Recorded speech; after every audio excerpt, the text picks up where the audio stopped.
want to tell you is that somebody earlier talked about fear.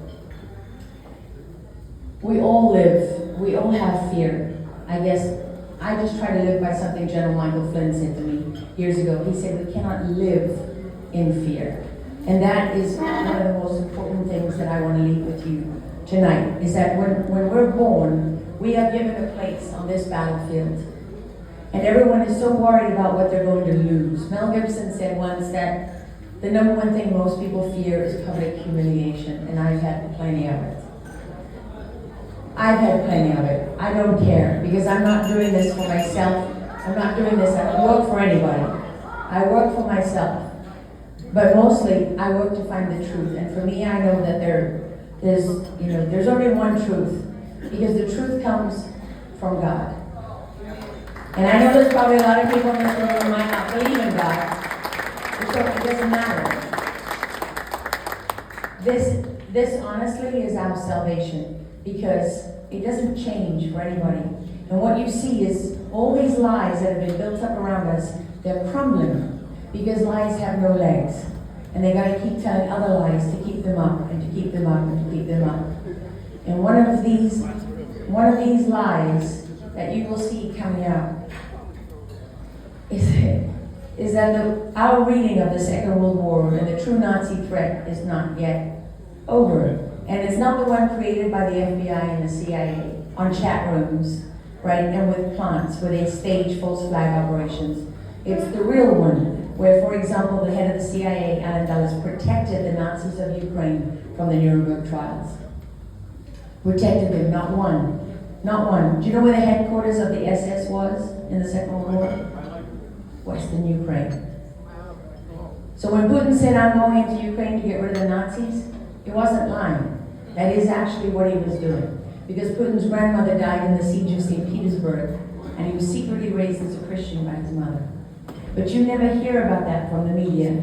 So what I want to tell you, I know he's telling me, shut up, your time's up. I want to tell you this. In the age of information warfare, which is where we are now, 5th generation warfare, we are moving into 6th generation warfare, which is the 5th generation is the battle for your mind. 6th generation is the battle for your soul. That's what's coming with AI and these systems.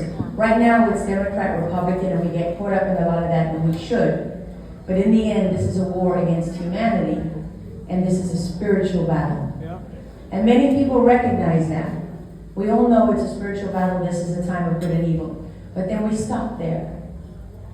We stop there, and we don't think about, how do I fight on the spiritual level? Well, I want to tell you what Dr. Stella Emanuel told me. She's one of the first doctors to stand up to COVID. I know Naomi will know Stella. So Stella said to me recently on my show, she said, Lara, if the living knew what the dead know, they would all turn to Jesus Christ. Amen.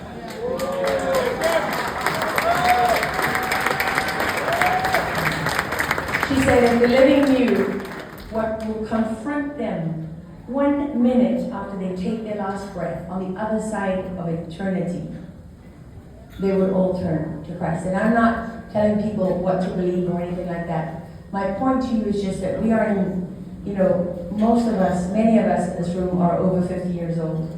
We're not in the first half of our lives, we're in the second half. What are you so afraid of losing? Because you're about to lose everything. If you don't stand on this ground that you're given when you're born, on this battlefield, if you don't stand on that, if you're not willing to be uncomfortable, it's going to be taken from all of us and our children and our grandchildren. And there was the man running for governor said that if don't do it, do it for your children and for your grandchildren. This is not just something that we say. This is something that is very, very real. And right at a certain point in the Syrian war, General Flynn said to me, we have no good options left. And that's what I'm afraid of. Everybody looks at our ability to get in this fight as if it's a burden. It's a hassle. It's something that is going to cost you. It's frightening. I'm here to tell you it's a gift. It's a gift if you want to take it. And it's not always going to be there. And you're going to reach a point where if you didn't fight, there will be no good options left. So don't worry about what they say about you. I think there's a lot of people in this room who don't care what they say about you. Don't be afraid of what you're going to lose. Focus on what you're going to gain. Because we stand in a moment in history. This is truly a moment in history.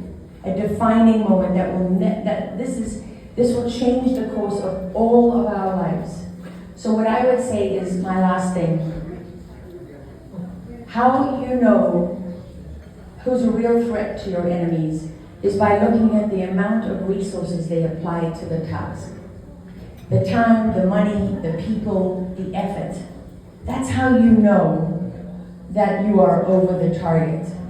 And there is a lot of time and money and effort applied to dividing us. You hear it all the time. It's been for years. Obama, when he was elected, didn't say, this is a moment of great unity that can bring the country together, because look, the vast majority of voters who elected me were white. So this tells us that people don't want to be divided. Instead, he said, this is a moment of a race crisis in our history. All that effort to divide and separate us tells you that our natural state is to be united. So I just want everybody to remember that. Thank you so very much. Lara, Logan, everybody.